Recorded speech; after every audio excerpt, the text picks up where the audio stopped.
go, here we go, here we go. We back for another episode. Real Men, Real Talk, presented by Hatch Catch, your host Hatch, presenting another episode, Why Attraction Alone Isn't Enough. We've dated attraction. We've been attracted. Now the bottom fell out. Attraction can start a relationship, but attraction alone can also destroy one. Attraction by itself isn't it. We need more. Men often mistake chemistry, emotion, and excitement for compatibility, alignment, and purpose. This can't be further from the truth. What are you here for? What are you looking for?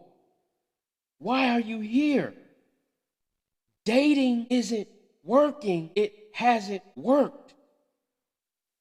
Strictly based on attraction and physicality, there's no real connections, no real dates that's worth my time, attention, and effort.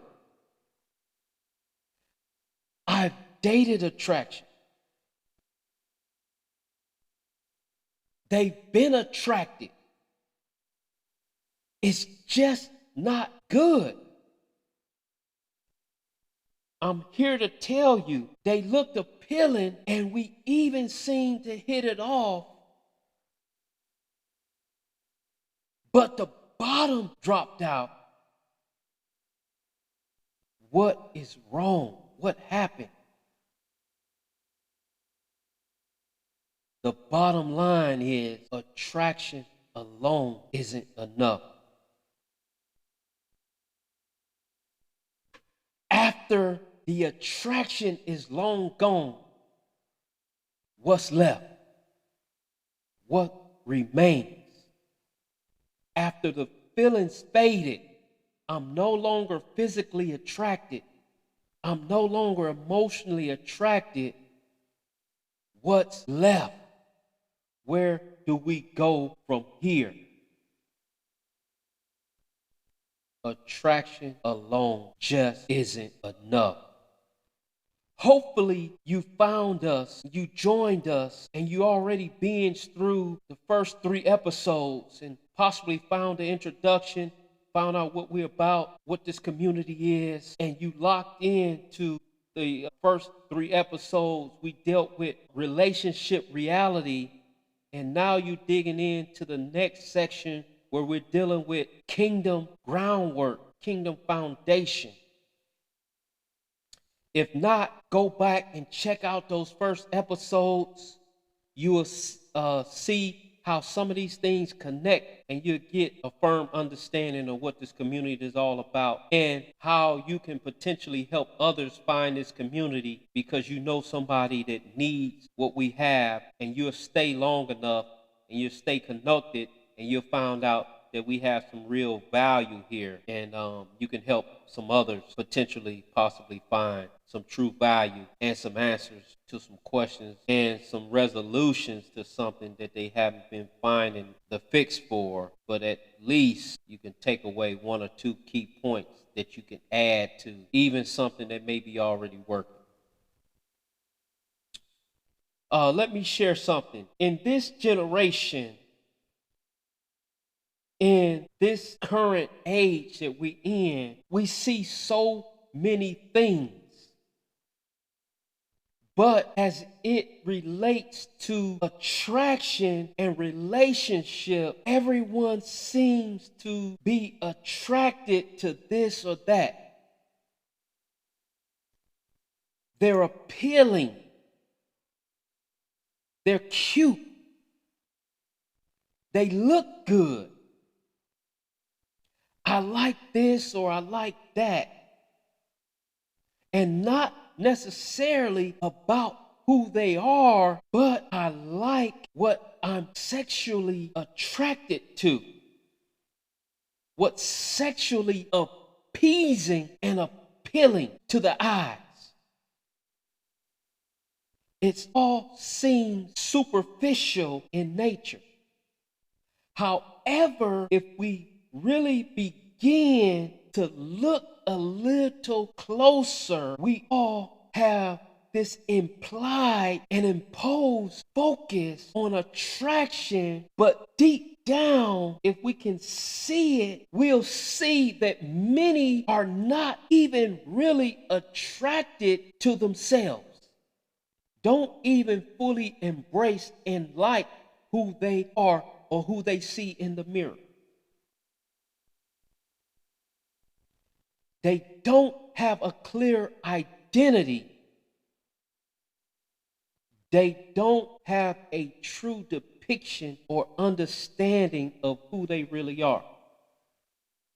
In fact, even the attractions that they have, the so-called attractions, are not really based on really what they're really attracted to, but they're based on societal cues, societal influences, and social engineering. All these simply fancy ways of saying that they really are formed to make choices and decisions based on others' beliefs and the environment and the peers around them. See, I want to address a truth point this week, Proverbs 18:22, and it talks about something quite often misunderstood about the wife being a good thing, and not necessarily misunderstood to be a good thing, but the good thing. He who finds a wife findeth a good thing. If we go back to Genesis, in the beginning, we'll see and we'll find before woman even existed, good was already in place before the woman arrived. Actually, if we look at it, we'll find out that after a woman arrived, good actually became very good. So if we were to say that the wife was the good thing, it would actually be stated that he that findeth a wife findeth a very good thing. But it was much more to it. Even though many highlight man shouting, "Whoa, man," and excitement and exhilaration, it wasn't attraction that was the highlight, the focus, or the intended purpose. The true purpose wasn't all about attraction. Many recognize and call Adam as the first man. And even in the context of him using language that express words about the physical, he said, "Bone of my bone, flesh of my flesh." The true highlight is the Lord's language that roughly translates, "I will supply him with a helper that fits for him." A helper that is fit for him. A helper that fits him.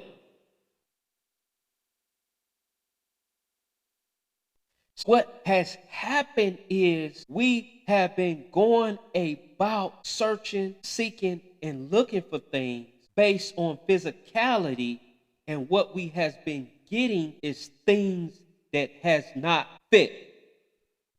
They had this old thing primarily in elementary. You can't fit a round peg in a square hole, or a square peg in a round hole, or star in a triangle hole. And what we have been doing in our relationships, and primarily what we call our dating structure, or whatever we call our dating lives, has been attempting to make things fit that won't fit, that's out of place. See, if we go back to the context of the beginning, even what we were saying, that the Lord took man's rib from him and created a woman and brought to him a whole woman. Did you hear what I said? The Lord brought to man a whole woman, not a half a woman or a part of. He brought to a whole man a whole woman. But he brought to the man a part of him that belonged to him, that fit. We see that he took a rib because it was a part of man that was a part of what fit for him. It was a purpose intended. It wasn't by happenstance that he took a rib from him. The rib was a part of the man that had purpose for him, and it fit. So he took something from him and brought back to him what fit for him. If we understand that we are focused on attraction only or attraction alone, we're not finding what fits, when we should be primarily focusing on what fits. Proverbs 18 and 22, part C, I want to highlight, he finds a good thing. What is the good thing? The good thing is not the wife as many believe, because it says he finds a wife first. Then the good thing comes after he finds the wife. So what is the good thing? The good thing is the value. So he finds a wife, and then the value is added after he finds the wife. Now he gets the good thing. When we're searching and we're looking, if we know what we're searching and looking for, we find a wife. Now we get the value added because we have found a wife. Now, verse 22, part B says finds a good thing. Part C says obtains favor from the Lord. In order to obtain favor from the Lord, he must first be included. So have we included him in the process? Has he been included? We need to evaluate. Attraction alone means it hasn't included finding the intended thing that we're supposed to be finding. Not including the Lord in the process, so we don't obtain his favor, and then we don't get the good thing, so we walk away without value, and we wonder why the attraction is gone, and we're left holding a bag of questions, asking what's left, what remains, where do I go from here? Again, what's next? As we dig into our action points, our practical application for this week, our first practical application step that we want to highlight for this week is to search deeper. And in searching deeper, we want to understand that when we are seeking to find something, it causes some more discovery from us. Usually what happens is, and this goes in direct alignment with attraction based on what my eyes see. I am attracted to what I look at. I am attracted to what my eyes see, the physicality. So what has happened is when I look for something, I just graze over the surface. It may be there, but I won't find it because I wasn't searching to find. I was just looking. Are we looking or are we just attracting? If we have been attracting, what have we been attracting? What doesn't work or hasn't worked? And do we know if we have just been attracting what we have been attracting and why we've been attracting it? Have we asked those questions? If we have just been looking, we have not been finding. We have been attracting what was visible in our eye path. We haven't searched deeper. So now we have to search deeper, because when we're looking to find something, we're in the discovery process to uncover some things, to move and shift some extra things so we can get more behind what's blocking our path or our eyesight, so we can see behind or around things that we couldn't see before just looking at the surface and grazing over. The first aspect of searching deeper is, what is a wife? I won't tell you what a wife is. I'll let you discover what a wife is, but I'll use the language that we're talking about from the Lord that says a helper that fits for him. And I'll leave you the question, what is a wife and what fits? The second point for searching deeper, I would say, what and how can I uncover? In the process of discovery, I need to begin to shift some things around in my process of searching deeper and seek to uncover some things so I can find what possibly have been hidden from me or I haven't found yet, because I hadn't moved enough things around in my process of discovery to find what fits, to locate what I should have been looking to locate before is what fits for me. The second practical application for the week is dig deeper, more than just a surface dweller, more than just surface level.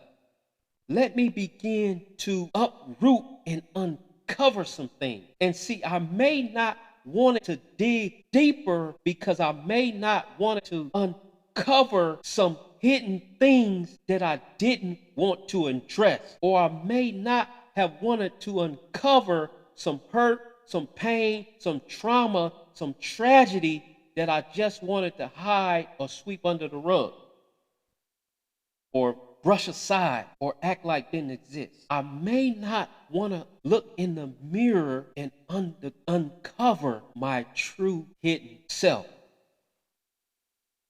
Search deeper, dig deeper, ask, what can I uncover? How can I uncover? Begin to touch the underlying resources of who you really are so you can reach your full potential, and you can also know your true purpose so you can begin to date with more than just attraction,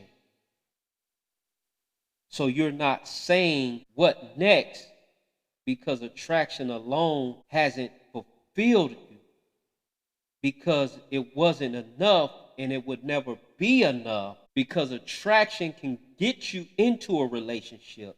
It can get you to start a relationship, but it can't keep you in a relationship. It can't sustain you in a relationship.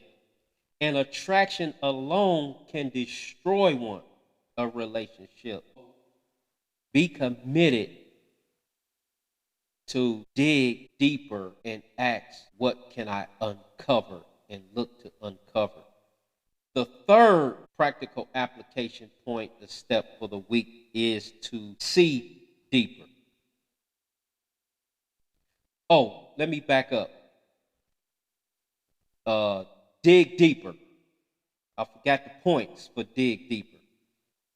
In order to dig deeper, pickaxe or shovel. Although both of them can move the dirt, break up the dirt, they both are dealing with things different.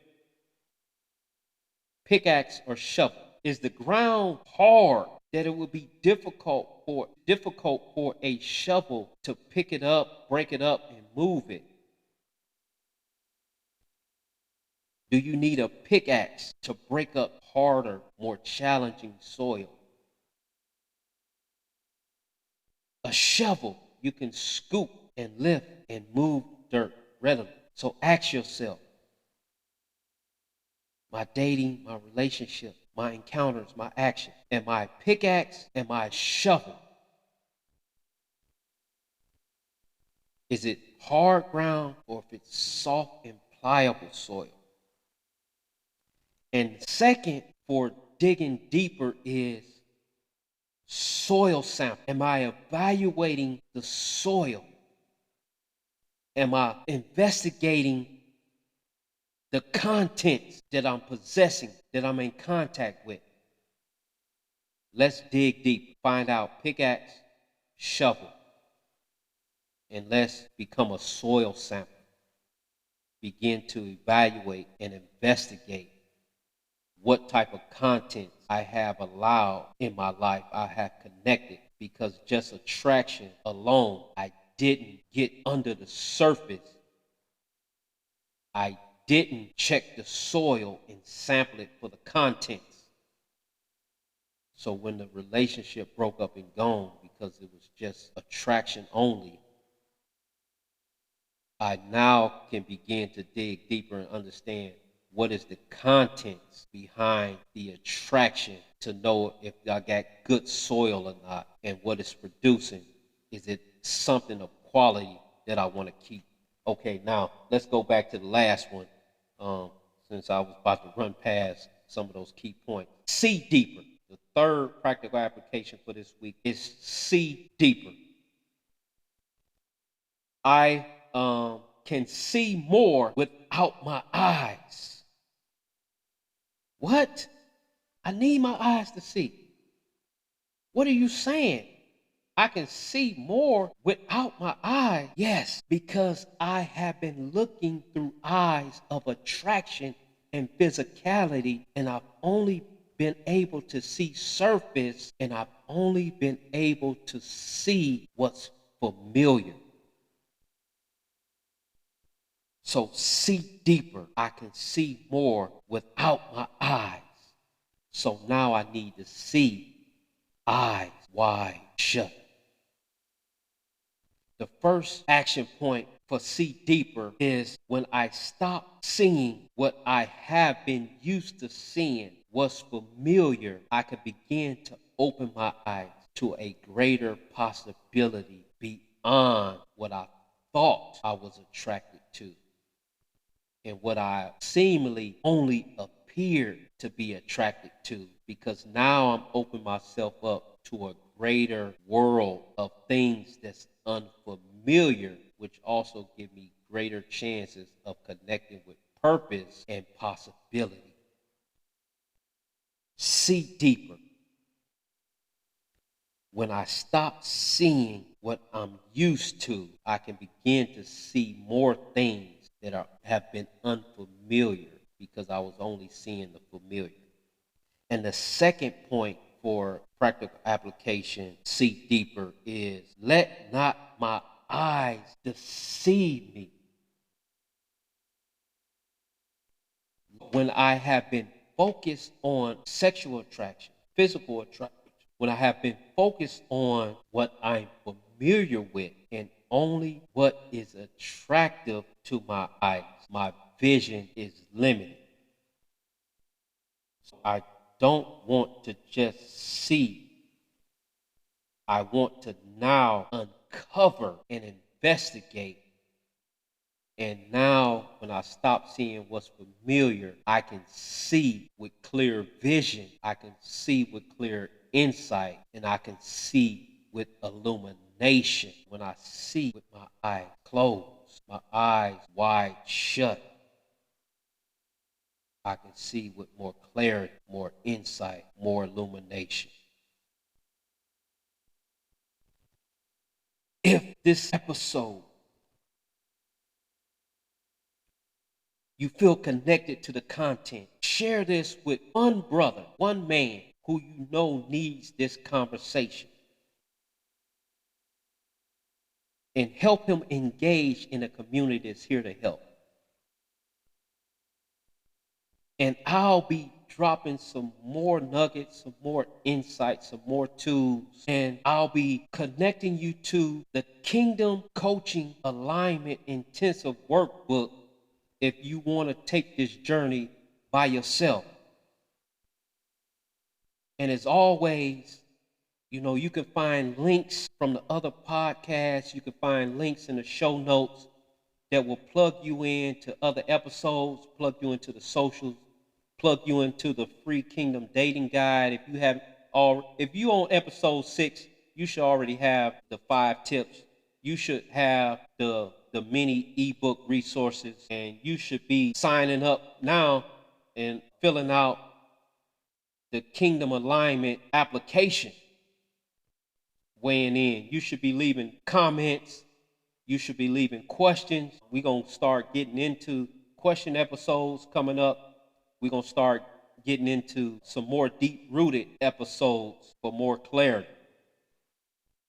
But as always, like, share, subscribe, plug people into this content, help us grow this community for people that's really been hurting, people that's been struggling, and people that just need real information and more value to help them move forward. Go back and listen to Kingdom Dating. It's different. Plug into some of those episodes, the keys of Kingdom Connections. Get those tools, put them in your toolbox, and be sure to use them. And make sure that, like we said before, if you haven't heard it, don't attempt to make major changes all at once. Take short, impactful steps that you know you're going to be committed to, and just nibble on this thing one bite at a time and change one thing purposeful each day, moment by moment. Have one key focus week after week, and then you'll begin to recognize major changes over time as you stay committed to enhancing the value of your life by taking these short, simple action steps. As always, this is Hatch Catch. Peace and love. Until next time, Hatch out.